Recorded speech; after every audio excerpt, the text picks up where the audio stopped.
Hello everyone, welcome back to our channel. Plus the fourth semester of Political Science Honors Code 9 Unit 3 ର ଗୋଟେ selected long question with answer discussion କରିବା। चलो देखिए question कौन ଅଛି with answer।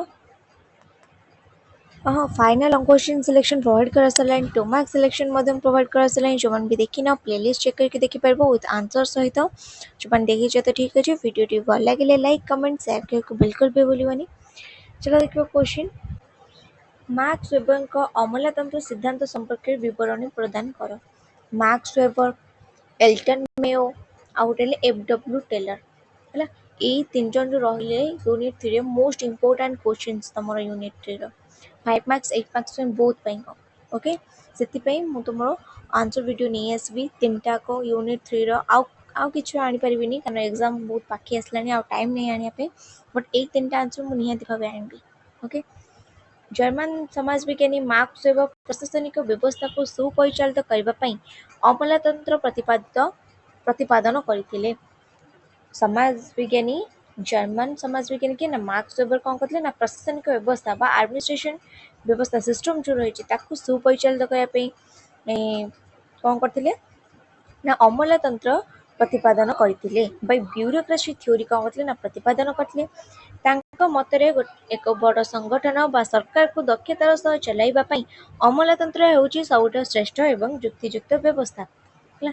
Marks ୱେବରଙ୍କ ମତରେ ଗୋଟେ ବଡ଼ ସଂଗଠନ ହେଉ କିମ୍ବା ସରକାରକୁ ଦକ୍ଷତାର ସହ ଚଲାଇବା ପାଇଁ ଦକ୍ଷତାର ସହିତ କାର୍ଯ୍ୟ କରିବା ପାଇଁ ଅମଲାତନ୍ତ୍ର ହେଉଛି ସବୁଠାରୁ ଶ୍ରେଷ୍ଠ ଏବଂ ଯୁକ୍ତିଯୁକ୍ତ ବ୍ୟବସ୍ଥା।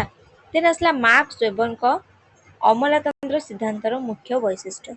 ଅମଲାତନ୍ତ୍ର ସିଦ୍ଧାନ୍ତର ମୁଖ୍ୟ ବୈଶିଷ୍ଟ୍ୟ କ'ଣ ରହିଛି? ଫାର୍ଷ୍ଟ ଆସିଲା ଶ୍ରମ ବିଭାଜନ। ସଂଗଠନର ପ୍ରତ୍ୟେକ କାମକୁ ସେମାନଙ୍କ ଯୋଗ୍ୟତା ଅନୁସାରେ ବା ଯୋଗ୍ୟତା ହିସାବରେ କର୍ମଚାରୀମାନଙ୍କ ମଧ୍ୟରେ ଭାଗ କରାଯାଇଥାଏ। ଏହା ଦ୍ୱାରା କାମ ଶୀଘ୍ର ଏବଂ ସଠିକ୍ ହୋଇଥାଏ। କ'ଣ ସମୟ ବିଭାଜନ କ'ଣ?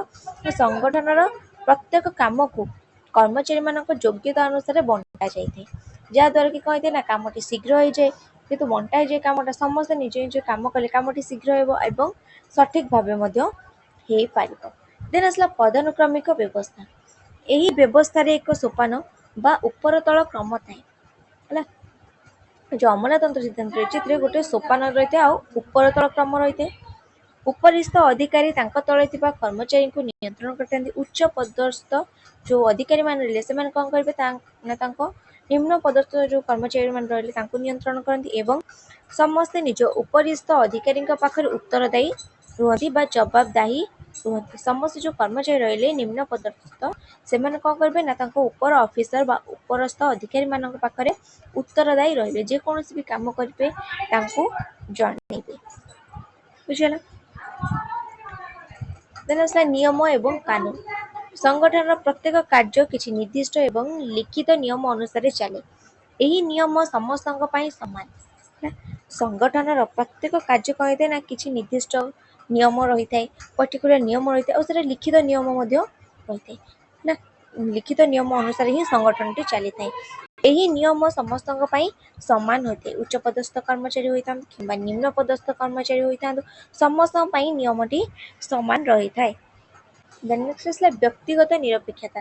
କାର୍ଯ୍ୟାଳୟରେ କୌଣସି ନିଷ୍ପତ୍ତି ନେବା ସମୟରେ ବ୍ୟକ୍ତିଗତ ସମ୍ପର୍କ, ଭଲ ପାଇବା ବା ରାଗରୁଷାକୁ ଗୁରୁତ୍ୱ ଦିଆଯାଏ ନାହିଁ ହେଲା। କାର୍ଯ୍ୟାଳୟରେ ବା ସଂଗଠନରେ କୌଣସି ଗୋଟେ ଇମ୍ପୋର୍ଟାଣ୍ଟ ନିଷ୍ପତ୍ତି ନେବା ବେଳେ ବ୍ୟକ୍ତିଗତ ସମ୍ପର୍କ ଦେଖାଯାଏ ନାହିଁ, ଭଲ ପାଇବା ରାଗ ରୁଷା ଏସବୁ କିଛି ବି ଦେଖାଯାଏ ନାହିଁ, ଏସବୁକୁ ଗୁରୁତ୍ୱ ଦିଆଯାଏ ନାହିଁ।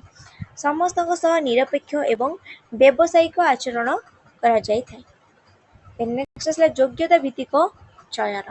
କର୍ମଚାରୀମାନଙ୍କର ନିଯୁକ୍ତି ଏବଂ ପଦୋନ୍ନତି ମାନେ ପ୍ରମୋସନ୍ ନିଯୁକ୍ତି କରିବା ଆଉ ପ୍ରମୋସନ୍ ସେମାନଙ୍କ ଶିକ୍ଷାଗତ ଯୋଗ୍ୟତା ଅନୁସାରେ ଦକ୍ଷତା ଏବଂ ପରୀକ୍ଷା ଆଧାରରେ ହୋଇଥାଏ।